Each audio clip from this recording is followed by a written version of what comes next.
Thank you for tuning in to AndronETalks Radio, gathering as one in our sovereign truth from a galactic perspective, exploring our world with new ideas, knowledge, and a promise of a better future. Galactic discussions for galactic-minded people.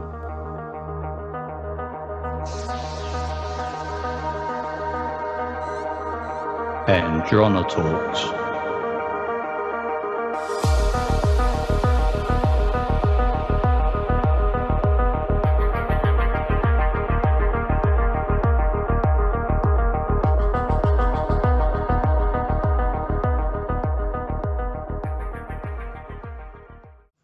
Hello everyone, and thank you for joining us today in AndronETalks.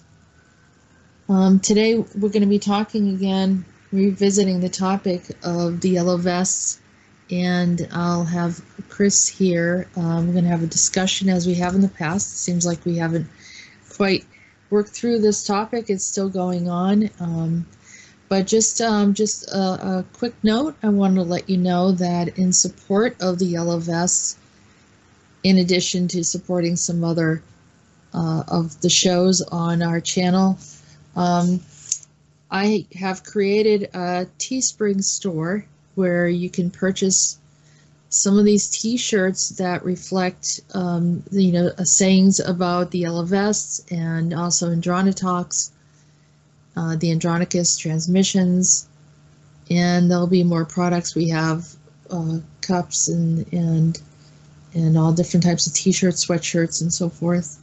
So if those of you that want to support it, it's one way to do that, and have something to remind you, use it as a point of communication and discussion with those around you. And so hopefully, I don't know how it would be, for people to buy it, and we have lowered the price a little bit in euros. So it's almost like in the equal value, and I just hope everyone takes advantage of it. This is the first time I've done it, and I kind of had a dream of doing this a while back, but anyhow, here it is.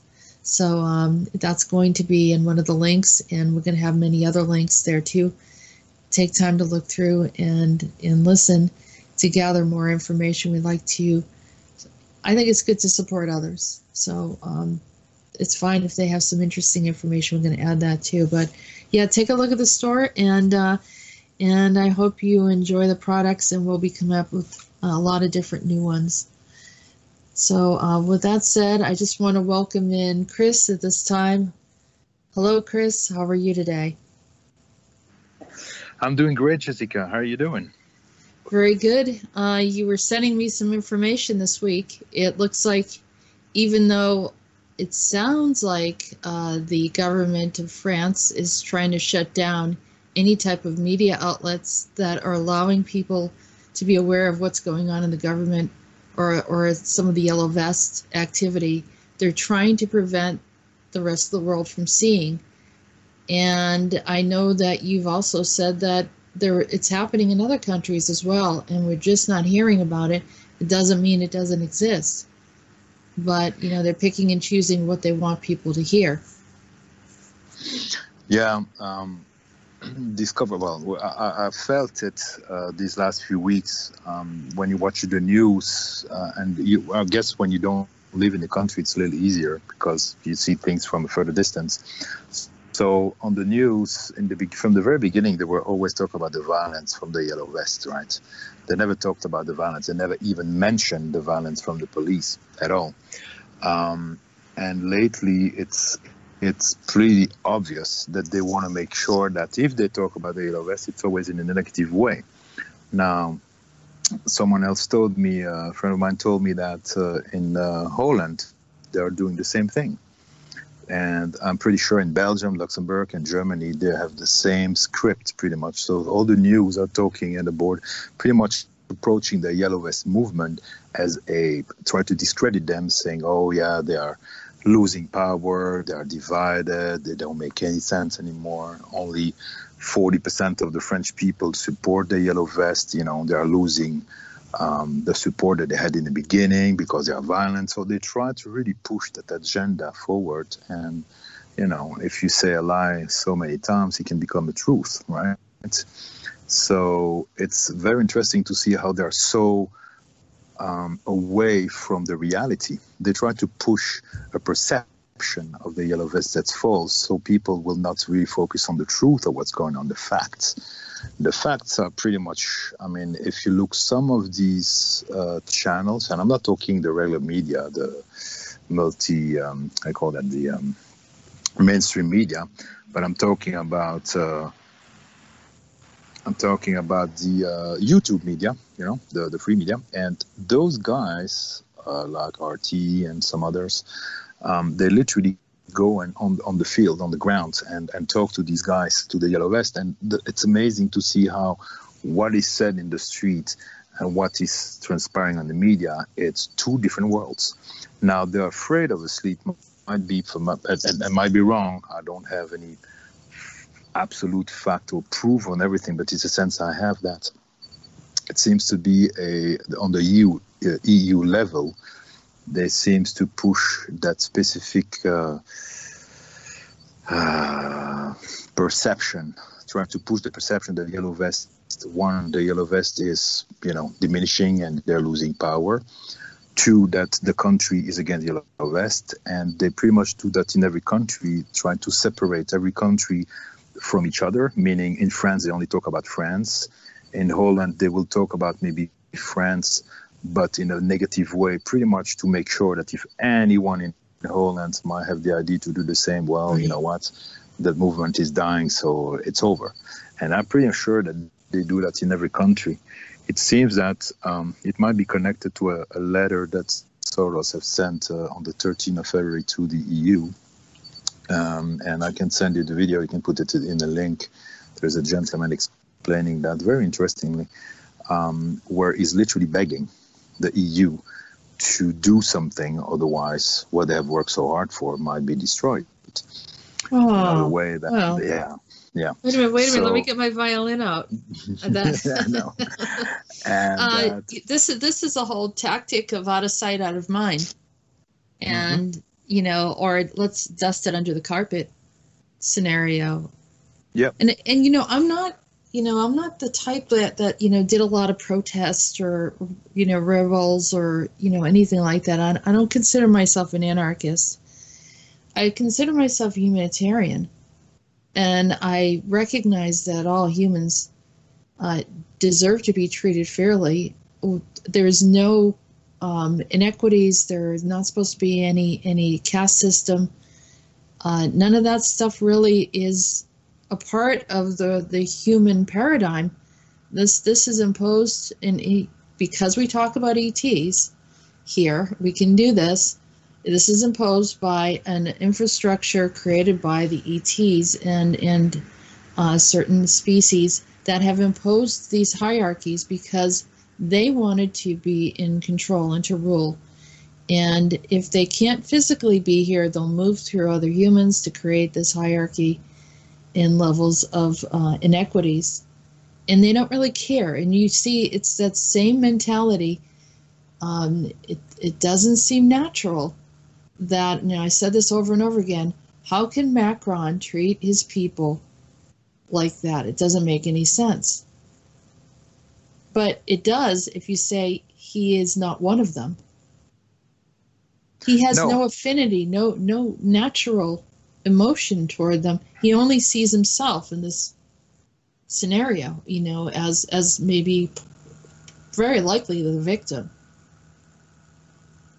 Well, maybe you've seen that sometimes in some movie when you have a kid coming from a very rich family, comes in a class, it feels like he's entitled, he's disconnected, everything is pretty much given to him because of his birthright, right?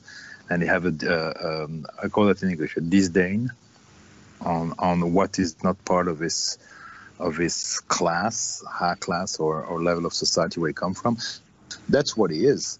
Is a pure product, it's an illusion because, as I was saying in the other reports, what's happening is that he was pretty much fairly unknown, and out of nowhere he became in 1 year super famous. Pretty much every newspaper, every magazine, every week was talking about him and his wife and how they were in love, how they were amazing, how it was a solution. He's not right, he's not left. He's pretty much unifying the whole country, no more division. He had a solution for everybody.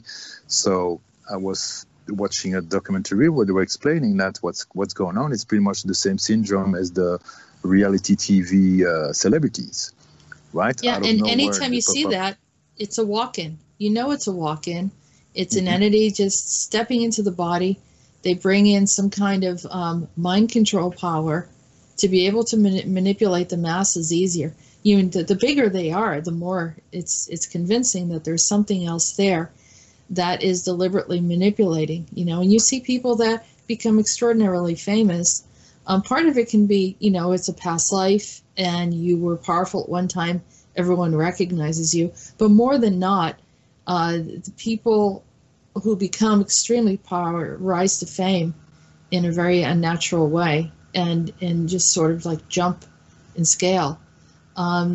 You see that they have some kind of, they lack in true ability. Maybe it's a musician or an artist of some sort, and they don't necessarily have the talent, they don't necessarily have the look, they don't necessarily have anything, but they have this charisma thing that is unexplained, and it's not necessarily charisma, it's an energy, an entity that has stepped in, taken over the body. So in the case with Macron, and I've said it repeatedly, and probably everyone's tired of hearing me say it, this is Dionysus's energy.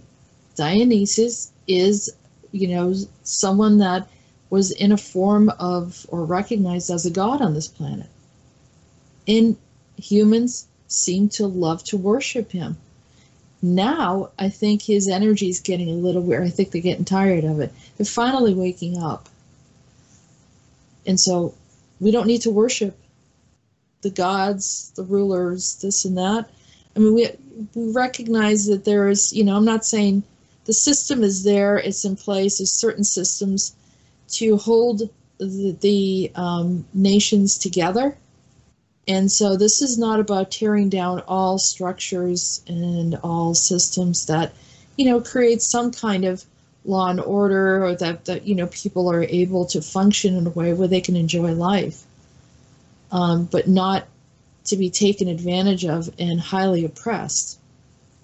So just as long as people understand, we're not just anarchists here.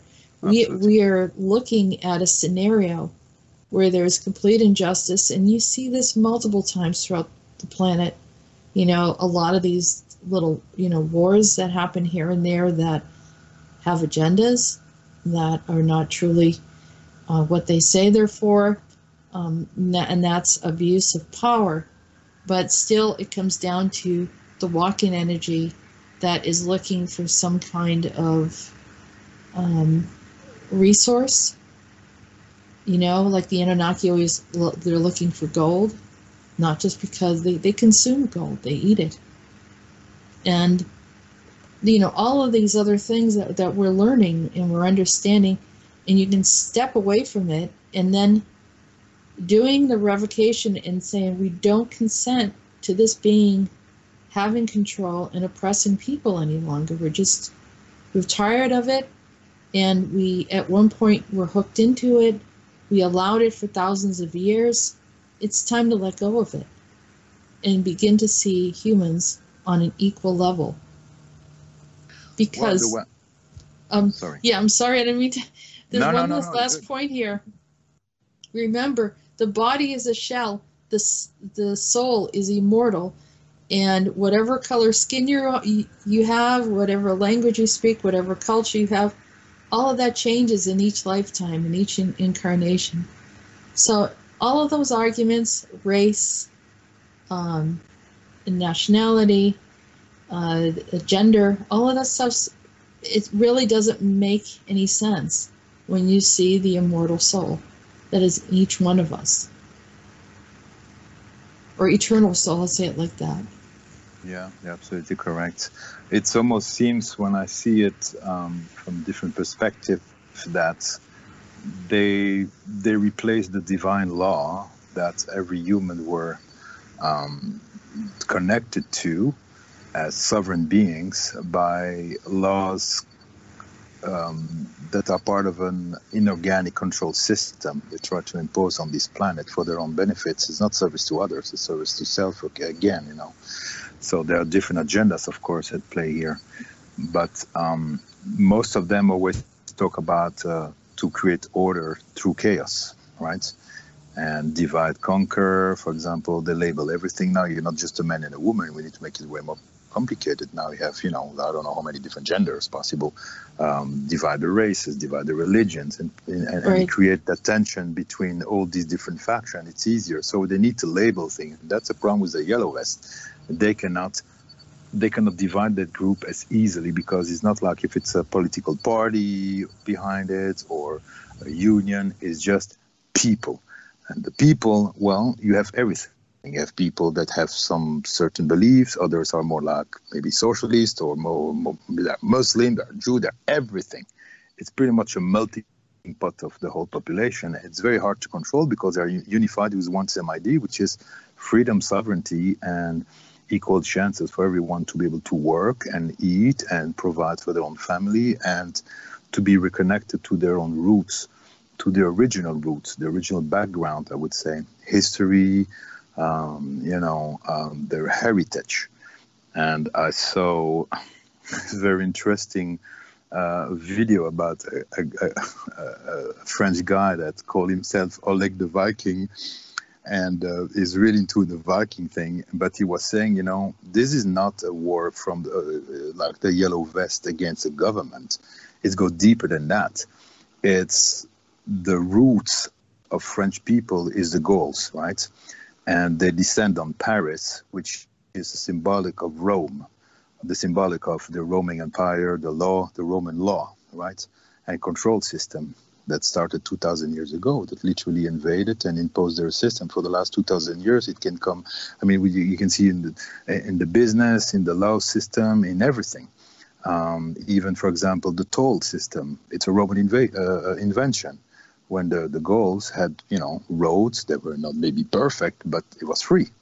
You could literally travel anywhere you wanted in absolute freedom. So he says what's happening here, it's deeper than just in the 21st century people looking for just food.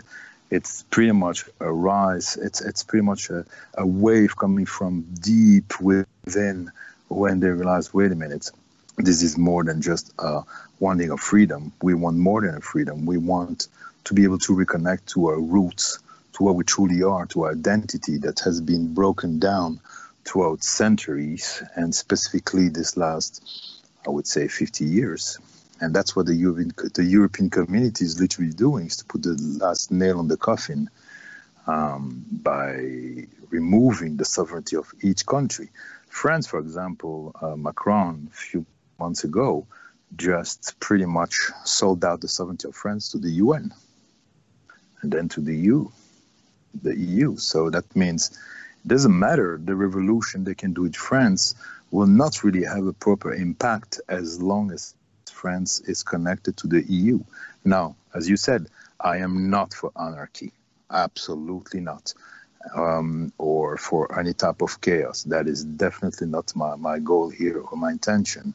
I'm literally, my focus is to be able to manifest and intend the highest potential for the French people, but it's more than just the French people. For me, what's happening in France, it's literally symbolic of something's going on the planet. And like you said earlier, it is not just happening in France, it's happening in many other countries, but the media certainly are afraid to show that, because that would mean that everywhere in the world there are some populations start to realize and wake up like, hey, wait a minute, we're losing our sovereignty here, we're losing everything. So we don't agree with that type of inorganic control system. So in order to make sure that every nation feel like it's just something proper to their own country, the news are pretty much divided in a way that each country talk about their own countries and pretty much don't talk about anything else. So people will not be able to connect what's happening in their country, what's happening in the rest of the world, and realize it's a planetary wake up. Right. I think the key word here is sovereignty, and it's pulling away we can, when they say that, you know, we have to be unified or whatever, they're trying to pull out the identity. There is something about self-expression, and when you try to neutralize everyone so that they're essentially conformed into these, you know, everyone's wearing a uniform type of thing, the same clothing, the same way that you wear your hair, you know, I mean, they want to form us into these type of robots and lose our identity, forget who we are, throw away our lineage. And there's nothing wrong with our lineage. You know, we shouldn't feel guilty about our lineage. And every single family line has their mistakes. Every single individual has made mistakes. And, you know, it's sort of like the mud flood thing. They just keep on wanting to get everyone to forget and say, none of that's important, just obey. And we were talking about that word obey, where they're putting it on clothing line, trying to make it popular for the young kids so that they think automatically that that's cool, is to wear a shirt that says obey. Obey who? Why can't you think on your own? What is happening? So, yeah, we're looking at sovereignty means individuality, embracing who we are, but it doesn't mean that we're seeing ourselves better than another. That's not the issue. The issue is individuality in our own unique expression, which is a divine gift. It's what we all contribute. You ever see people that are oppressed, and the creativity goes down, the life force goes down, the energy, people get sick, everything starts to turn gray. I mean, there's just this absorbing or looshing off of the people in such a way that's so unhealthy. And that's, no one and nothing has a right to take from humanity in that sense. So individuality is a gift given from the divine. This is not something that anyone can just come and take unless we give it away. That's the only way it can really happen. And that can happen through fear, intimidation, but very likely there are warning signs. The yellow vest is, you know, the color yellow is a warning. You know, it's not quite red yet. It's not green anymore. You know, you've already passed that point of green, you know, when we have our traffic lights. Yellow is a warning. You're getting close to red. That means that they're planning, you know, you're losing more of your rights. You're getting very, very close to this getting shut down. And when it gets to a point where they've already made decisions, and maybe for some people this has already gone on too far and it's getting to that point. And for many families right now in France, I can imagine, they're saying, we're losing our eyes, we're losing our hands, or our physical health, which was something that we didn't have a problem with. But since getting involved, many are walking away with serious injuries. Yeah, there was another one that lost his hands last weekend. He didn't even grab a grenade. The grenade, they use a grenade. It's a kind of TNT, but just the grenade literally rebounded and pretty much exploded near his hand. So he lost his whole hand. And the problem is that the guy was, they say, was a journalist. That's not a good thing for them. They definitely target journalists, not all of them, of course. Those who are not working, you know, in alignment with the system in place. So they take off the hand of those that are trying to write, and they break the cameras of those that are taking pictures. Yeah, and if ever the people in France start to open a kind of like you would say like a Patreon, what is that website when you can send money? Like a PayPal Patreon account with Patreon, where they can support, send money to the family, because these guys have jobs during the week. They're not lazy, unemployed people. I don't say unemployed people are lazy, but that's how they portray the French people. Tasteless, no education, lazy, and that all they do is to protest. If they want money, go to work. That's pretty much what the government says. This is where we work. We work 40 to 50 to 60 hours a week, and the only day off we have, we go protest because we still need to feed the family, well, the best we can. So these guys now they said, well, their life is over because they cannot work anymore. Some are plumbers, some are writers, some are, regular people. 90% of these people in the street never ever protested. So it's not like people who are politicized, they have political ideas for the last 30 years and protest, every time they can. No. Most of the time you see mothers that have just 4 kids, 3 kids, that are single mother, and they have no other choice at that point. Know that if they go out there in the street, they might come back home, or because they don't even talk about the dead people. They said, oh, there's no dead people. There's no death. That's not true. There were 12 deaths. 12. And the last one was a lady that talked in another report that was a mother with 3 kids, single mother in the street. She didn't do anything, and they shoot her in the head. Dead. So they hit a fireman that was, running away, and while he was running, he was not doing anything. They shot him in the head too, in the coma. Consider him as dead as well. They don't talk about that. They don't want to talk about that, because that would pretty much point the finger on the fact that, well, there is definitely a problem with some of these police that might be extremely violent, and not all of them. There might be good people there. And the truth is that 80% of the police force saying, but masked, they don't show their face, but they said that they support the Yellow Vest because their wife is in the protest, or their mother or their sister is there in the protest with the Yellow Vest, but that they have no choice. Because if they ever say anything against what they're doing, or the commands, because these guys just execute orders, most of them, right? So the problem is not the police, and one of these guys, it is for some of these guys, of course, but the problem is that they receive orders. For example, very simple example, for months, for pretty much 5 years now, you have the black blocs in that started in the 80s in Germany. I explained that in the last report, but they literally, for the last year, they start to get very, very, very involved in every protest, right? And one guy said it's very funny because you have voted all these laws against, violent protesters, when you have the right to even say, you look like someone that's going to create a problem because you have a paper mask and you have a scarf or something like that. So before you even do anything, we'll arrest you. With simply the pretext that you might go out there to be violent. Well, that's against the law. That's one. 2, when you go to a protest, you park your car miles away, because if you haven't been in Paris, find a parking spot there, good luck.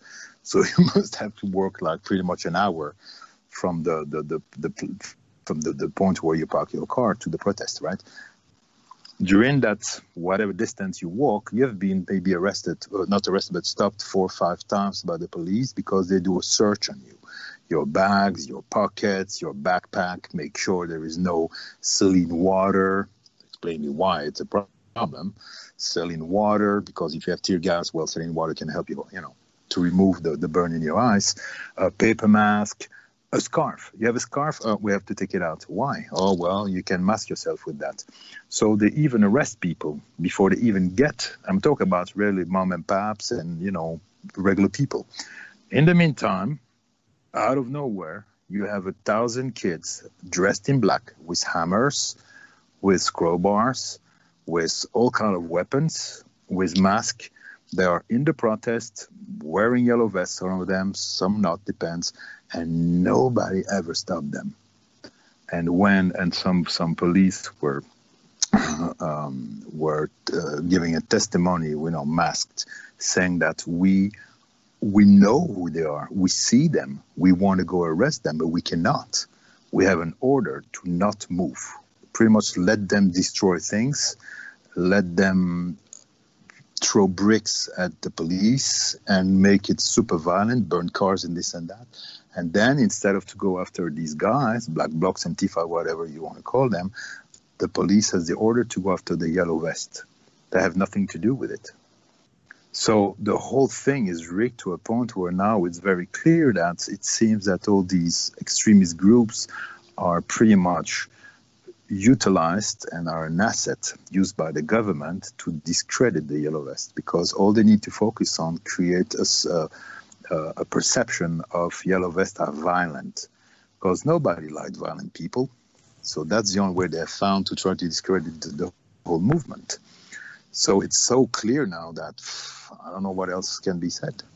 Well, they did something new, right, regarding the food. Did they increase the price of something, or? Oh yeah. This is great. We that was in November, right? They started the yellow vest. So in December, we're gonna give you money, and in the meantime, 1st of January, 7% more on food, and I'm talking food like pasta, milk, eggs, stuff that poor people will buy, right? Or people don't have a lot of money. So 6% more. They want to push the carbon tax again, so they removed the tax on fuel, but they're going to put the carbon tax because still need to make money.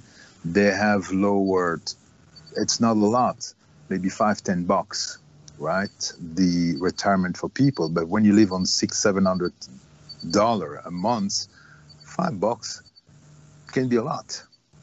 These people said $5, it's maybe some food for there too. So for the retirees, people that don't have a lot. So they really tax, and they continue to tax like crazy. These people are living really like on a shoestring, as we say. They're living really tightly, and so you have to understand that this is provoked. I mean, it doesn't. In this day and age, there's no reason for any nation to be living in such poverty. We have an abundance of we throw out more than we consume.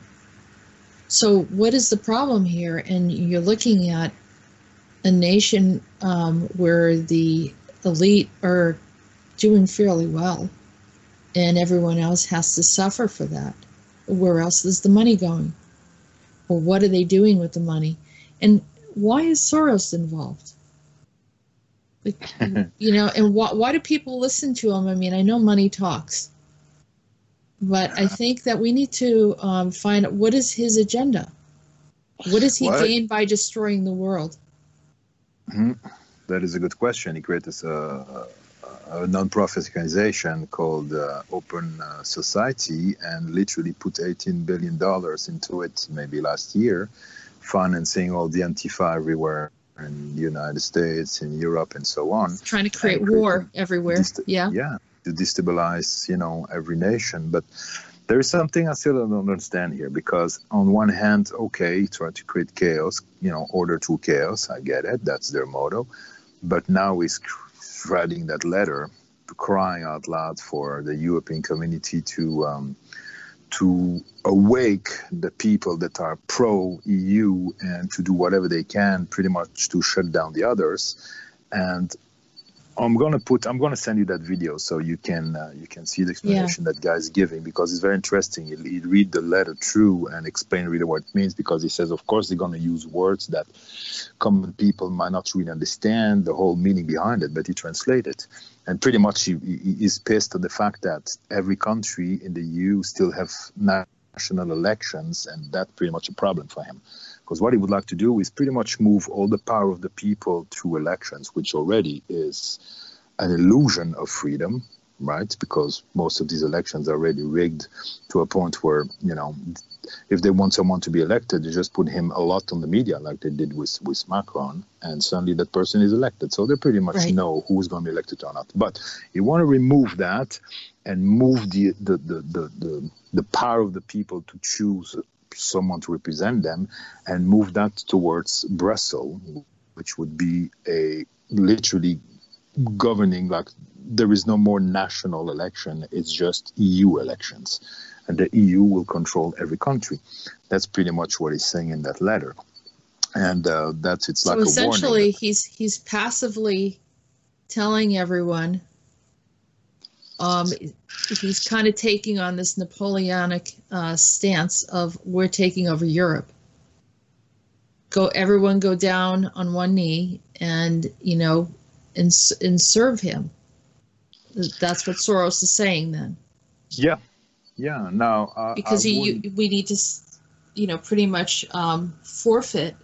That he's literally asking everyone in Europe to forfeit their divine sovereignty on the planet, their individuality as a nation that they worked hard to create, to build, to establish. Their parents, their great-grandparents, their great-grandparents helped build and create these wonderful nations. And he's telling them, hand them over to me because I say so. Yeah. And of course... He's not even willing to, he's not even offering to pay for them. He's not even offering to give the people something in return. He's just saying, I am God of some sort in his mind, and I'm expecting you to listen to me or else. So then he becomes one of those, those stories of those guys in the neighborhood that would say, hey, I'll let you live here. You can have your business here, but you have to pay me each week, or else I'll break your legs. I mean, essentially, this is the kind. Style, Why are people listen? Why are they listening to him? I don't understand. Well, I mean, as much as was it Rodan that explained that the nation, the United Nation, was pretty much a United Nation of the Galactic United Nation. There was not a lot of human in there. I wouldn't be surprised it might be the same with the EU. The EU is just a smaller version of the United Nation. This is why Macron sold pretty much France to the UN and then to the EU.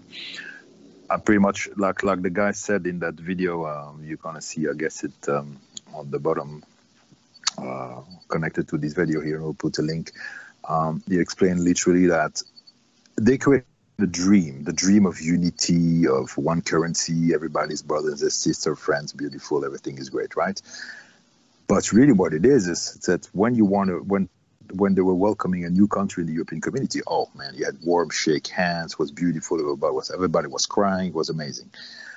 But the problem is once you were in, don't try to get out. Because if you try to get out, first they will bully you, and if they don't bully you, they will start to put all kind of sanctions, economic sanctions, literally to kill your economy.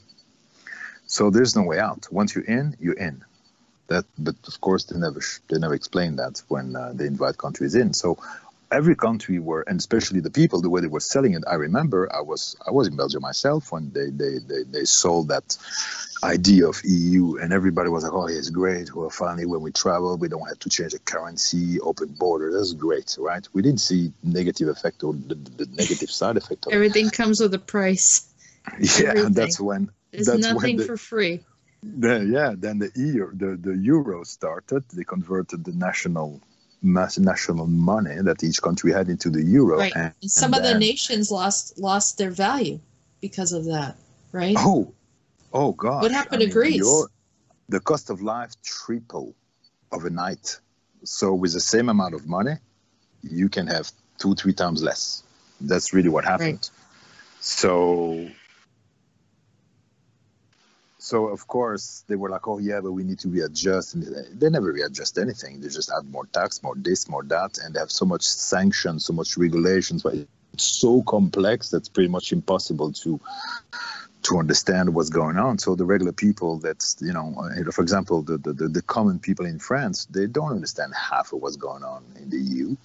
They pretty much like, okay, so you're there, we vote for you, so you're going to do the best for us, right? Yeah, sure, we love you, we're going to take care of you. Well, not really. By the time you wake up, it's already done. Yeah, this is what I'm talking about, is the disillusionment about the whole thing. especially, where it turns very rapidly to that point where it's a red light and you're stuck. And you really have, created this wall. There's this wall there. There are the parameters. There's laws and guidelines. And there's really no place to go at that point. It's too late. It's too late at that point. And now this is why the struggle is so great. Because, and it's really hard early on. There were layers and layers of illusion on this planet. And those layers are coming off. That's why people are starting to see through it. I mean, who in their right mind would agree to any of these conditions? No one. It has to be,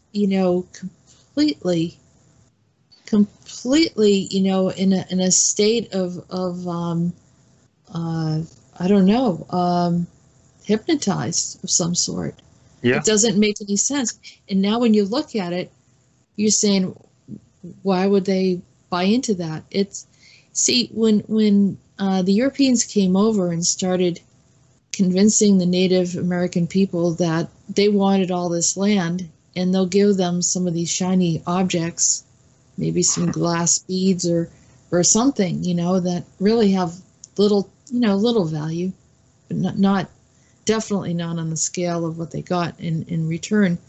But they were uninformed. They weren't so much an illusion, they were uninformed. But it's the same concept of taking advantage.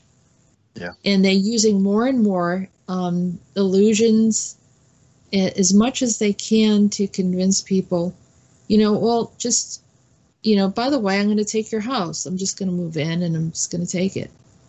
Oh, okay. I mean, no one in their right mind would agree to that, but essentially they've done it. So now how do you remedy it?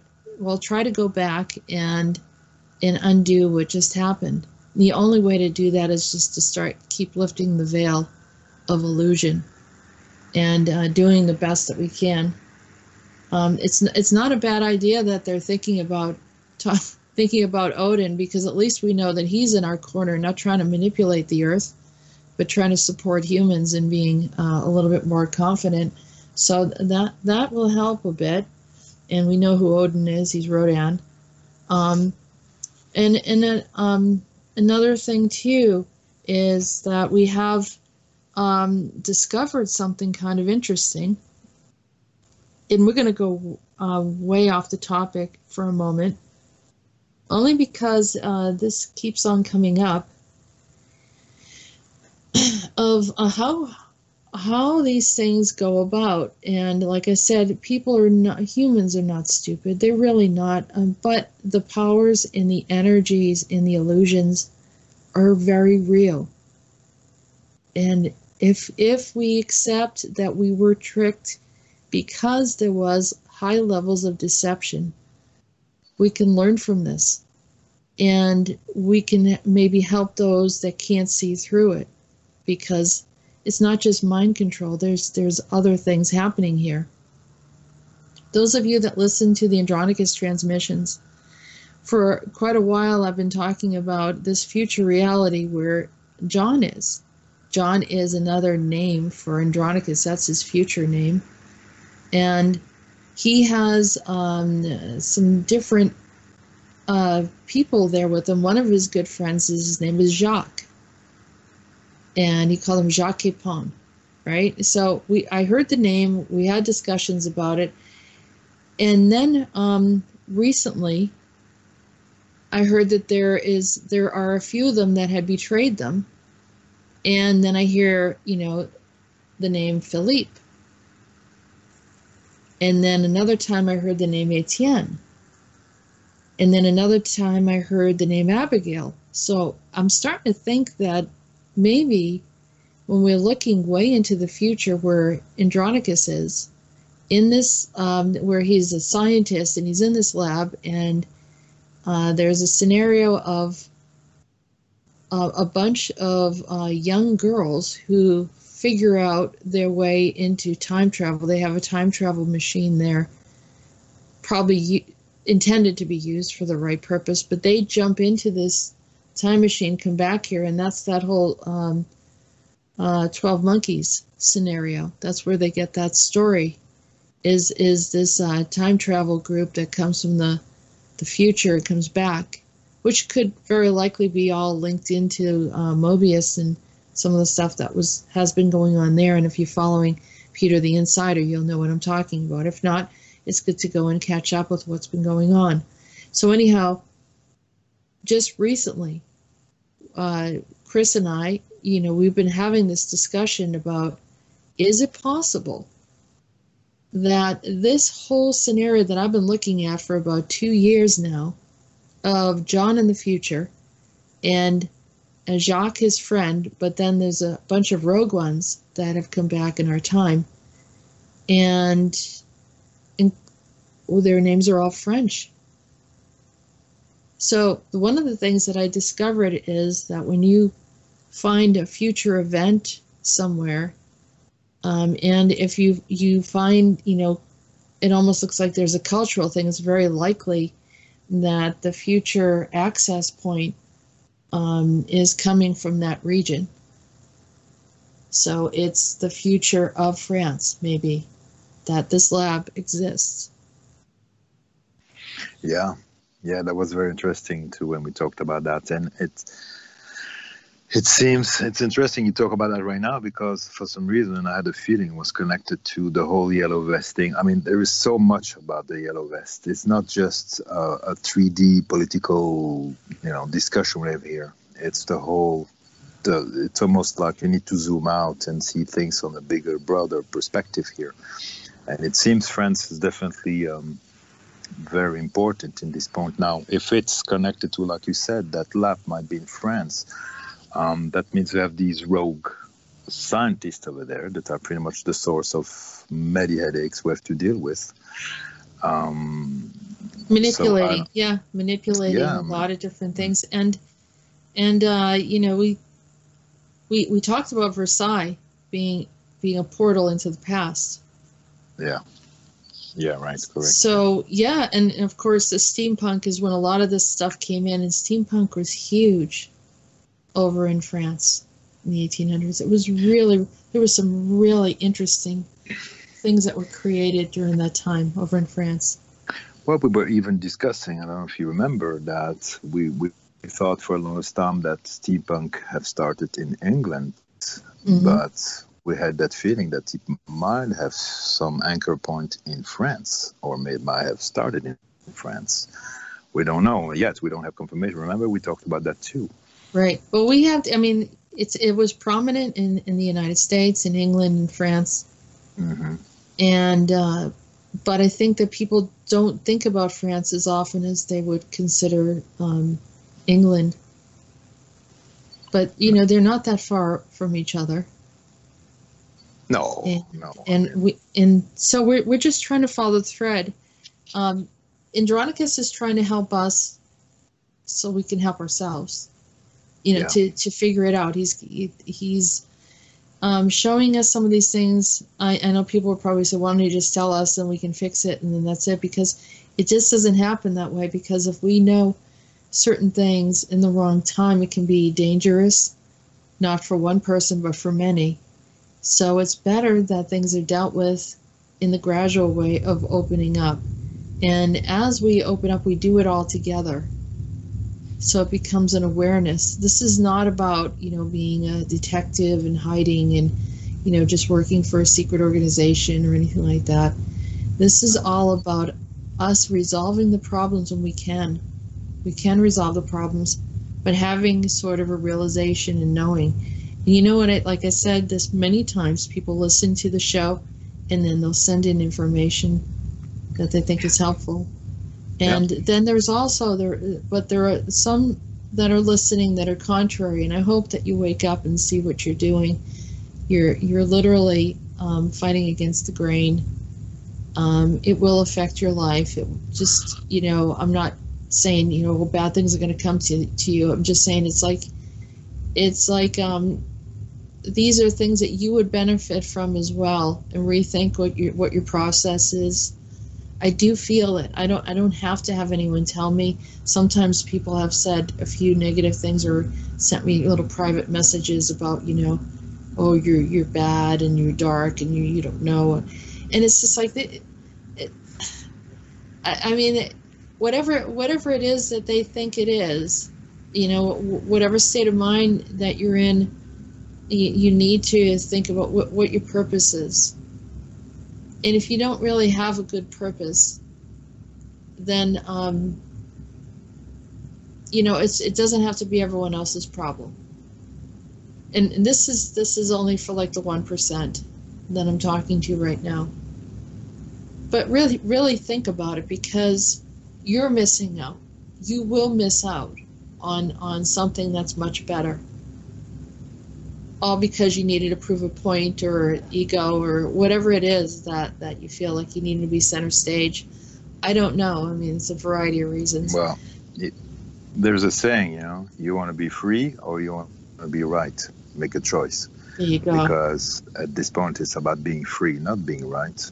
We all do mistakes, myself included. I did a lot, believe me. I had my share, and every week it's a new learning process. And if you ask, every day I'm asking Rodan, you know, to help me removing all the layers of illusion, deception, lies, mirage, mirror technology, and all that, so I can see the truth, my divine truth, within me and all around me.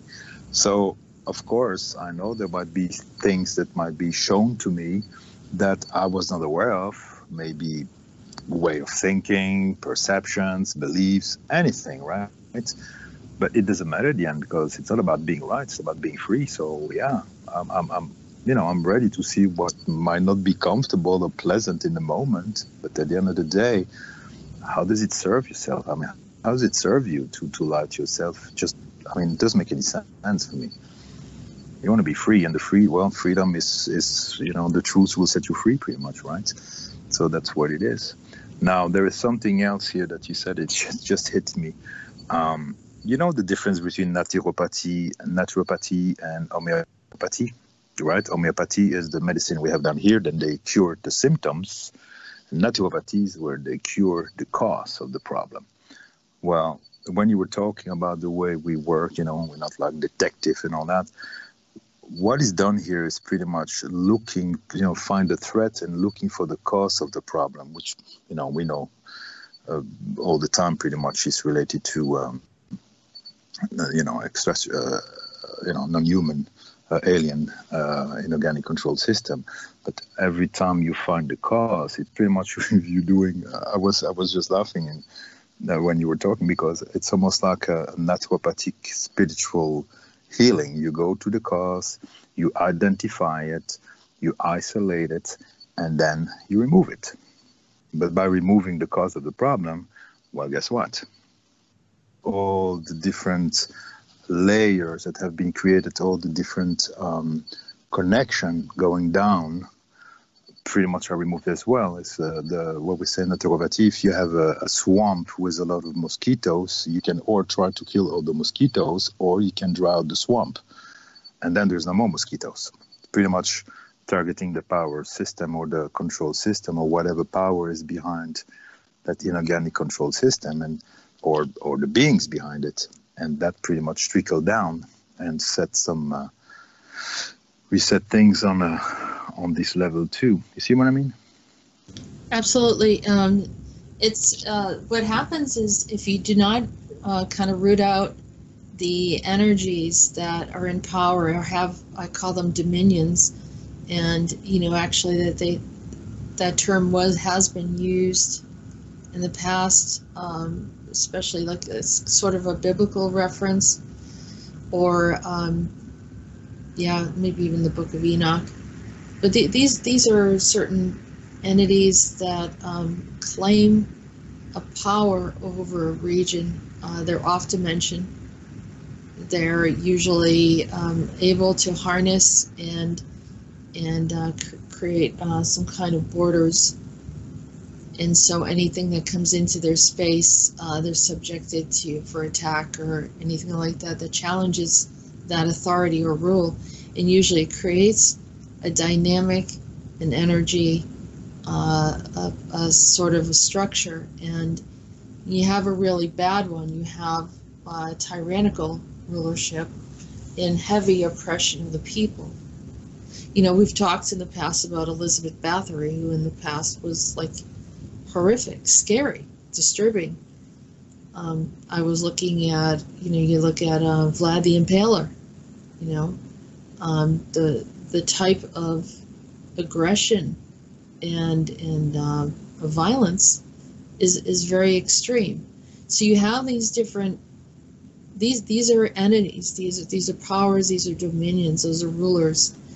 So say if you get rid of one regime and then you bring in another, if that dominion is still in a power position, all it does is just changes the face and might weave the same thing in a different way, but you're still not free of it. So then you say, well, how did we get ourselves into this? Powers, the desire for power, the desire for you know, selling out, whatever it was, you know, maybe the ancestors of that region made some bad decisions, it turned away, you know, from because of a hardship, you know, justified certain behaviors, and you know, innocent people possibly being harmed for no reason other than greed, and someone wants to take their land or do something horrible to them. So you have a lot of these type of things that can create these little vacuums and holes of reality where, you know, you can cross the border and, you know, people are very happy, somewhat harmonious, and then you go into this, you know, cross the border into another nation and you can just feel it's like a pit. You know, it's like, who opened the pit of hell here? You know, everyone in this region has to live here, and they don't, and it's hard for them to even get out. It's hard for those nations or people, you know, literally feel stuck, and you know, families get really stuck in that area. And it's not just nations. Sometimes even in the United States, I've driven across the United States. I've gone down south. I've been in the northern part of it, the East Coast, the West Coast, and you can be driving, everything's fine, and then there it is. There's the energy. You say, well, there's someone here. This someone conjured or brought this in, or something terrible happened here, and there's a power here. So in order to change the power, the rulership of France, you have to extract Dionysus. I'm positive of that. That's rule number one. Yeah. And he's losing power. He's losing power because, and it's evident because Macron is losing persuasion. Now let's get into something a little bit more pragmatic and getting back on track. For those of you that want straight news, there are others. We're going to give you some straight news, and people will just give their, you know, their opinion from like a journalist perspective. But you know that we are looking from many different angles, many different spectrums of vision, and so we're going to try to troubleshoot, try to figure things out, try to work through in conversation. And so if you kind of don't like the way that we approach this, I understand that there are that's why we don't compete with those that are doing, you know, direct news. We're looking for some of the multidimensional problems that exist within this other problem, and, you know, just trying to sort it out. So, but getting down to some other behaviors that are happening and things that came up in the news regarding Macron.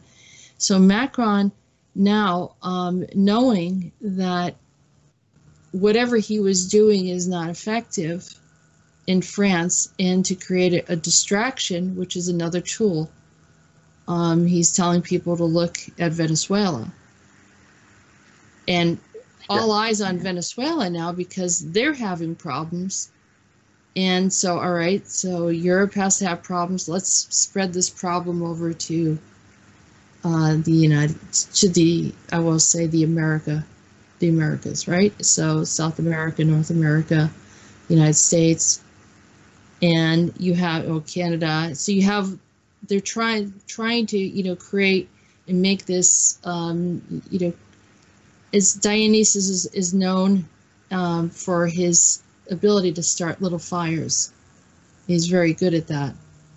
And so he is now redirecting everyone's attention to Venezuela. And Venezuela has another interesting dynamic where I'm just going to give you my opinion, and people can agree or disagree. Maduro his soul was Stalin, and I recognize him right away. And so it's interesting how the Putin is interested in him, and I know that there is other reasons. So there's oil and some other stuff, but also it's close. It's kind of stateside, so they see the United States kind of going over in their direction, so they come over here, and it's just kind of a thing that's been going on for a long time. But I thought the other one that is contending that they're looking for this other individual to kind of jump in and save them, and I don't know if I can pronounce his name right. Maybe you can help me out, Chris. Is Guido. His name is Guido. Guido, okay. Like the guide. And he has an interesting resemblance to Obama. And across my mind, it's like, I wonder if he's a clone or something. And I, whatever it is, I hope that they sort it out and neutralize whatever it is, because here again, who's suffering right now are the people. And then the question is why is Macron involved in this? What is he doing now? He's not satisfied that he's destroyed the nation that he's supposed to be in control of, or supposed to be ruling or assisting. I should take those rule and control out. He should be assisting these people, and instead he's trying to manipulate another nation. And so I think some of the people are saying, what's going on here? Well, especially when you hear him saying pretty much that he's giving lessons to Venezuela, telling them that they need to be careful to respect the human rights. And when you see what he's doing to his own people, that's laughable. Now, I was watching something.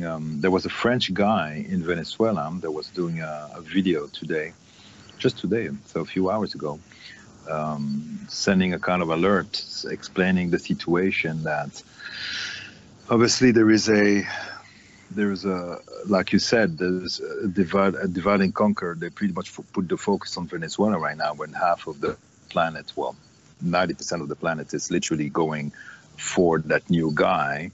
And then you have China and Russia going for Maduro. And the EU is definitely trying to support that new guy. And the French guy was saying, there is a situation here. It seems that they're trying to start a conflict here, because it seems America have sent a warning that on the 10th of February, if things were not sorted out over there, they might intervene. So it seems that all the countries now are taking sides. And it says that 700,000 citizens right now are getting trained, pretty much like a milice, in case there is an invasion of the country. They're pretty much expecting any time that something like that can happen. So he says if that happens, that means there is so much power going on in Venezuela, because you have the biggest oil reserve and all that. So there's a lot going on over there, that he's afraid that other country might, start getting involved as well, and they're trying to start a third world war over there. That's what it was.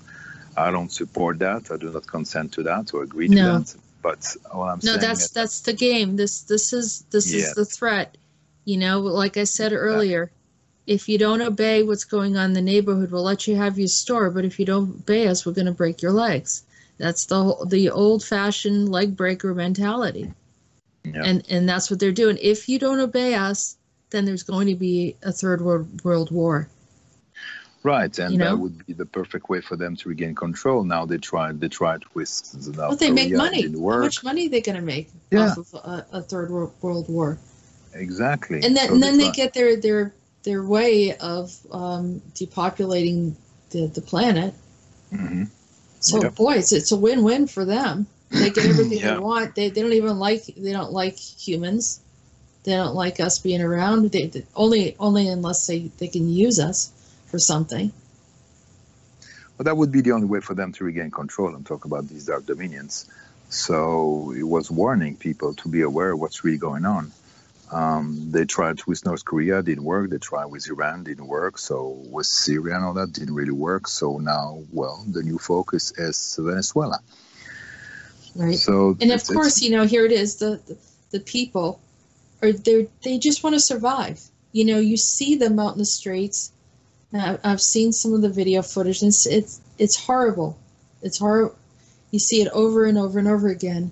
People are perplexed. They're nervous, or they want to see change. They want a new rulership. One ruler demands that all the money goes to them for self-indulgence, and the rest of the people don't have food. And so it's like it's the whole thing's upside down and backwards, And so I mean, to anyone else, to a 5-year-old child, it's obvious. But yet, they have so many different reasons, and yeah, I mean, it's just hard to even talk about it. It doesn't make any sense. This is why it's important, as we said earlier, to go after the cause, the core of the problem. The control system, the dominion, whatever we want to call it.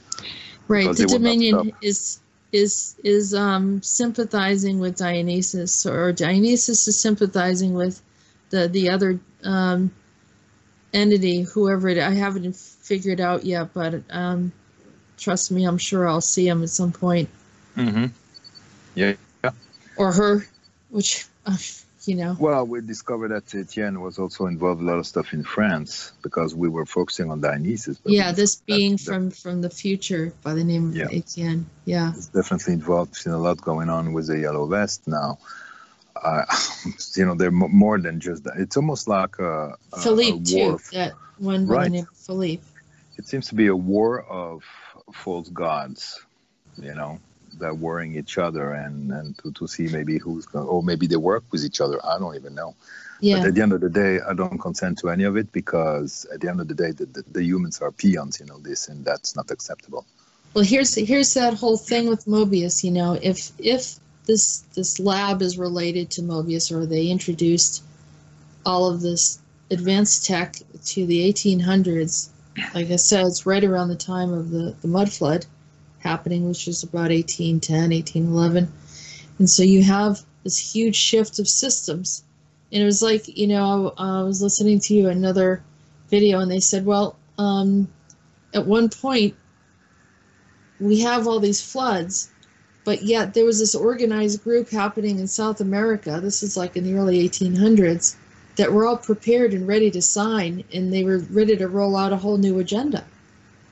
So they knew about it. How do you predict the weather unless you're creating the weather? So we're talking about the 1800s and orchestrating events and different things happening to be able to change things. This is Mobius. We've talked about Mobius. And so if Mobius is, involved in this, if these guys from the future came back, like the names that we mentioned, and they started to create these systems and setting everything up, they can call themselves gods, because if you can step through portals and you can time travel and never age, seemingly, then immediately everyone's kind of listens to anything that you do, and they can change their name and do all sorts of things. And so the last thing that they do is they say, well, humans don't obey. So, here's the option. This is where the androids come in. Androids obey. Androids can be programmed.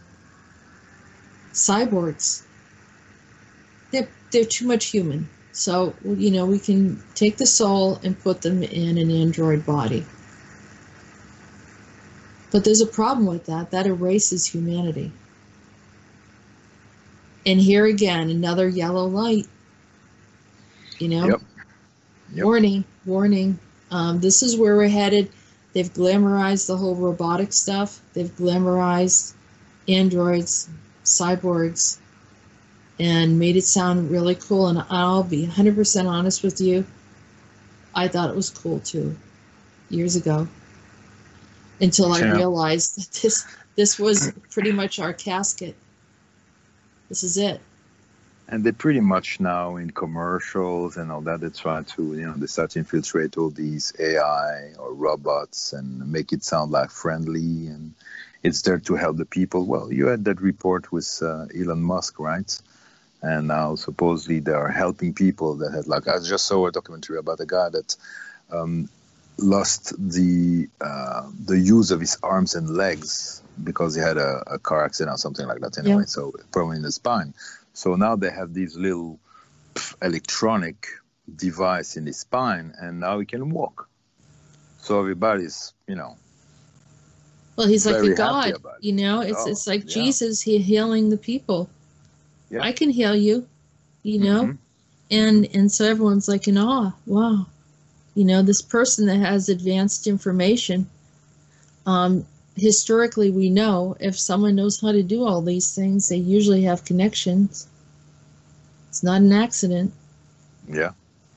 And I'm the bad one now because I'm saying that it's bad what he's doing. Right?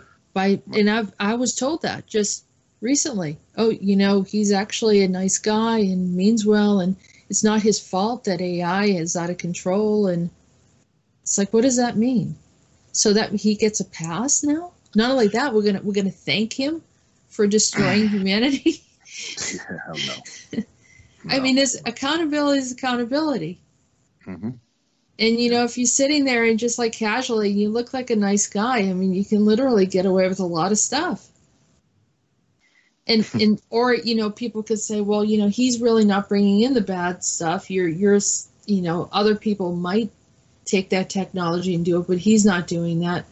Well, how do we know? I mean, usually these high-level corporations, they're dabbling in all sorts of stuff. I know. I mean, we find out later, maybe 10, 20 years later, how there was cloning and and other things going on.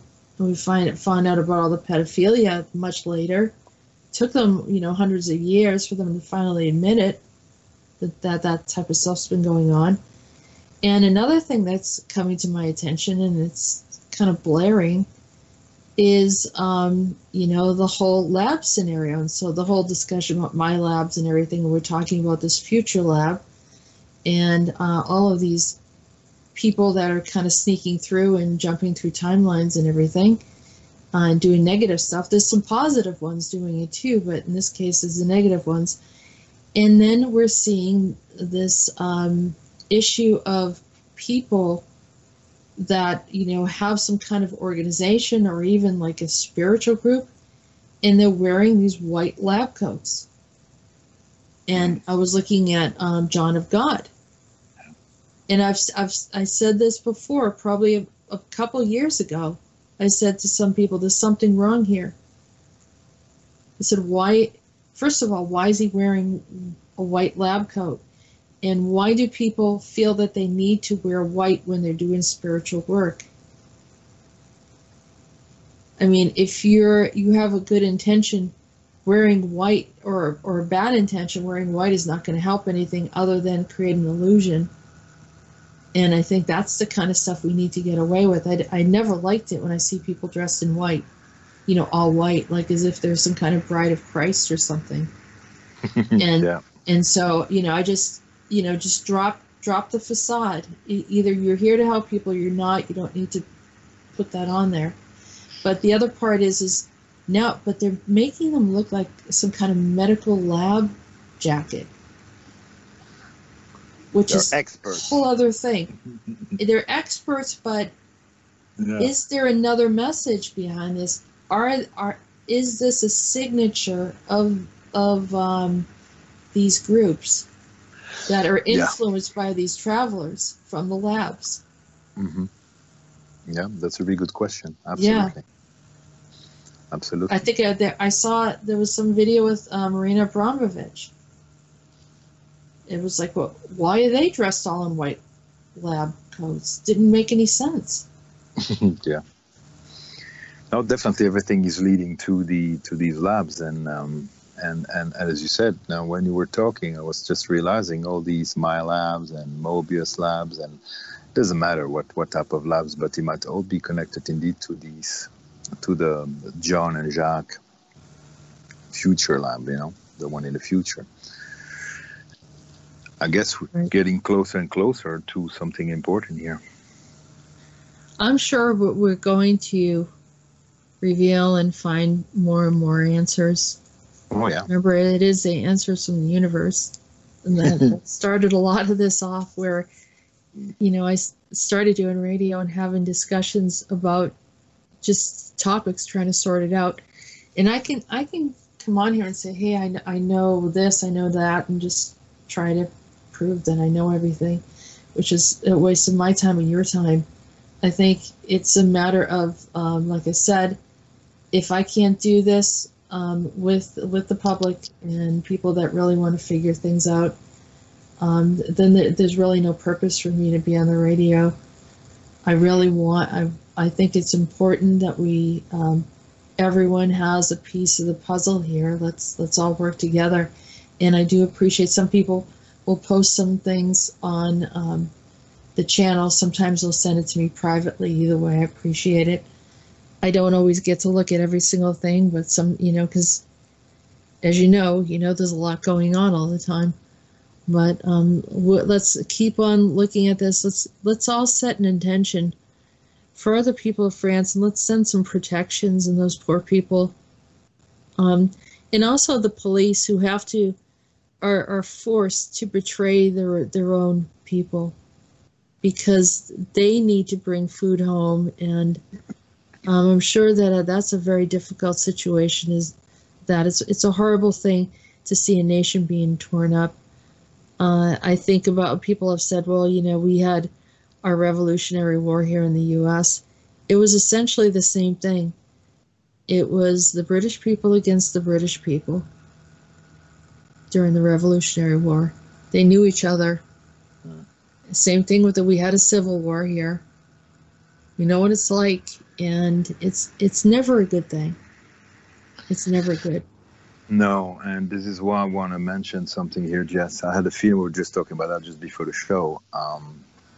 From the very beginning, I started looking through these yellow vest situation. I had a feeling that as much as their claim is absolutely right, they want sovereignty, they want to be able to eat, they want to be, want to be free. There are still, the whole thing was already orchestrated, pretty much organized before even Macron was elected. As I said in the very first show on the 17th, 2017, on the cover of The Economist, you already have the yellow vest, and we know The Economist is owned by the Rothschild. So the yellow vest situation has been pretty much orchestrated and prepared and organized, right? It's almost like they knew that by bombarding the French people with all kind of taxes here and there, and it's not something that happened in 1 month. It took them 30 years to get to that point.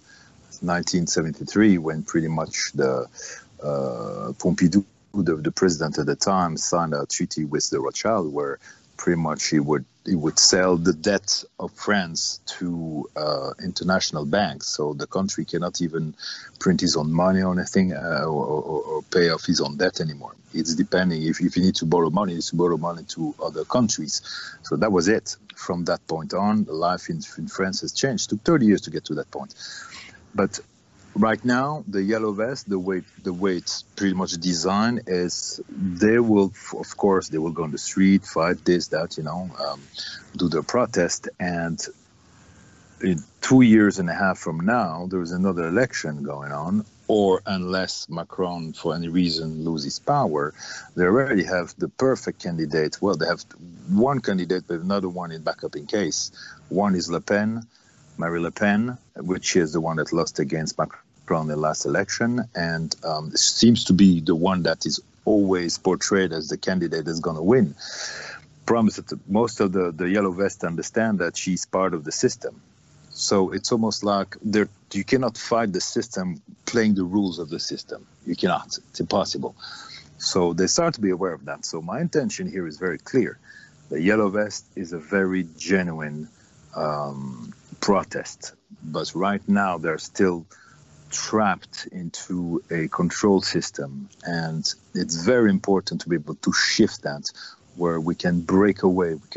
They can break away from that control system and literally create a new, a completely new outcome that has nothing to do with that inorganic control system, with that pretty much manufactured, create the problem, wait for the reaction, and they already have the solution prepared, which is going to be one of these two candidates that can be elected, that will not get out of the EU, and France will still be in a situation where it is now, in 5 or 6 or 10 years from now. So now this is a time when a complete shift can happen. And I really, really intend for that highest potential for France, and not just for France, for the people, for humanity. Well, let's all be in agreement on that. Yeah.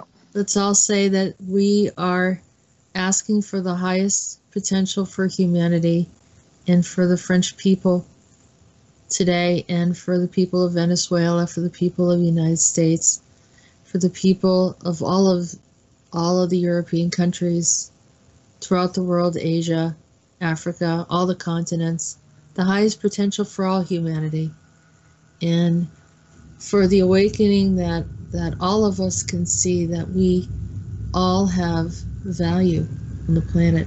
There are no higher echelon of special people of any sort, and we just need to be awakened to that.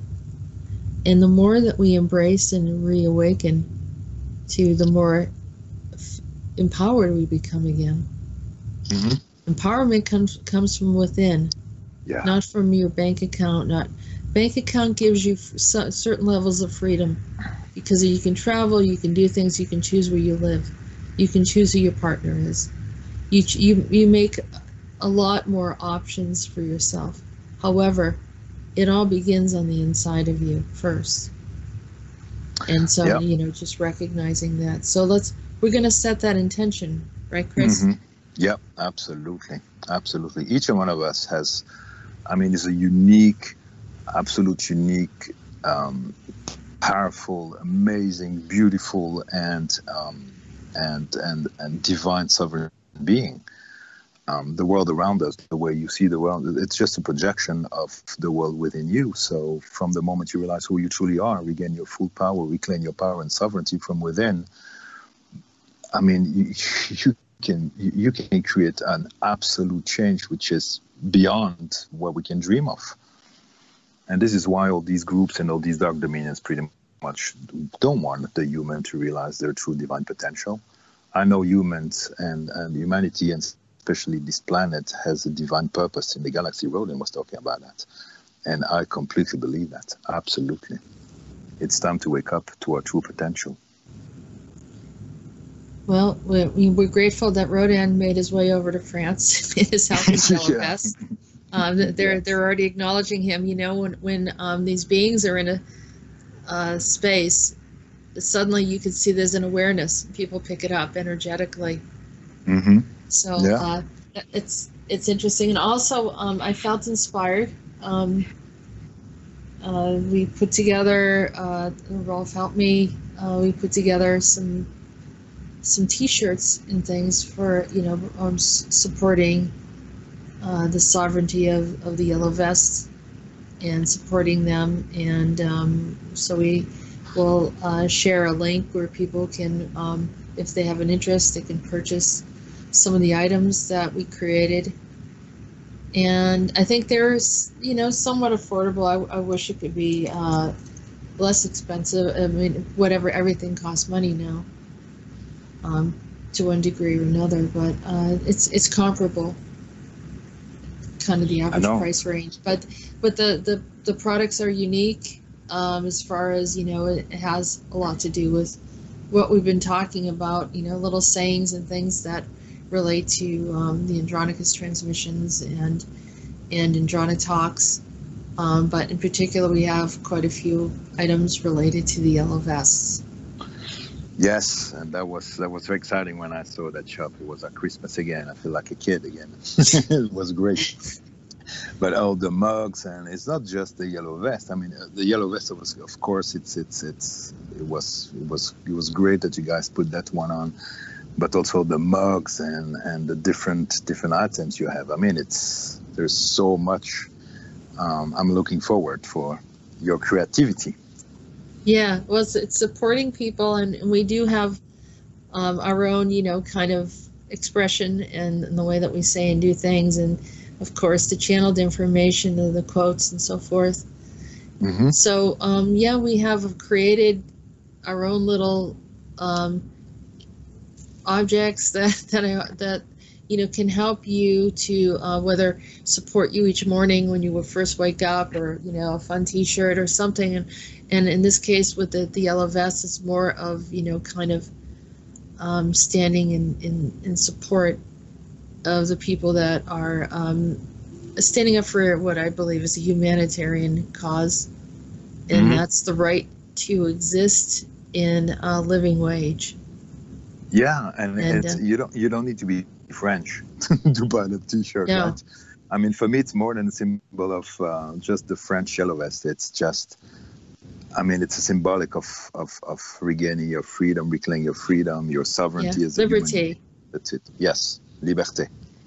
The yellow vests have achieved one thing already: fraternity, because the French motto is freedom, fraternity, which is brotherhood, and equality. They already, achieved the first one, which is, the second one, sorry, which is brotherhood. They realized that there is no difference between them. In a world of internet, where supposedly you're connected to everyone, right? From a click, they realized that everybody was completely disconnected from each other.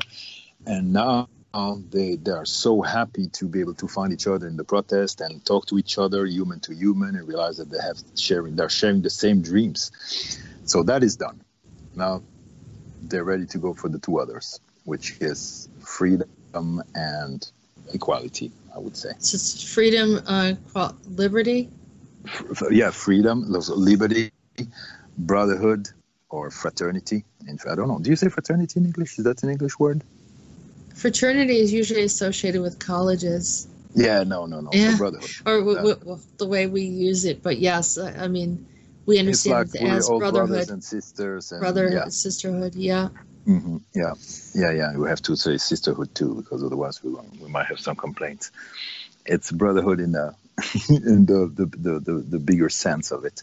And then equality, meaning there is no upper class, lower class. We're all equal, and we share the fruits of our labor. There's no one taking advantage of someone else. Right. Everything has energy. Everything should be in exchange. Yeah. And with that said, I think that's a good note for us to depart for today. Let people mm-hmm. think through and actually take a look at some of these videos that we've added to give you some more direct news or some other ideas. I do have something here from, is it Russian television? Which I thought was pretty informative and interesting. RT? It's RT? Well, yeah, it's owned by Putin, but it's the French division of it. Yeah, it's interesting. It was very straightforward. I don't really care. I mean, if information comes in, if it's truthful, then that's good. If it's not, then I'm not interested in it. We are apolitical, apartisan. We just, that's it. So it doesn't matter where it comes from as long as they mention the truth and facts.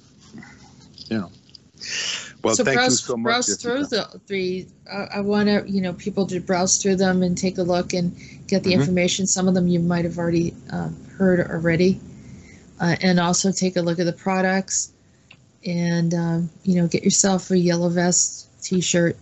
Support the cause, and or get one of the mugs. It's something to make you feel more positive in the morning. And let's continue on. So thank you. Thank you, Chris. My pleasure. Thank you so much, Jessica. Thank you, everyone. Have a wonderful day or night, depending what time you're listening to this. And we'll talk to you very soon. Thank you, Chris. And thank you, everyone, for listening.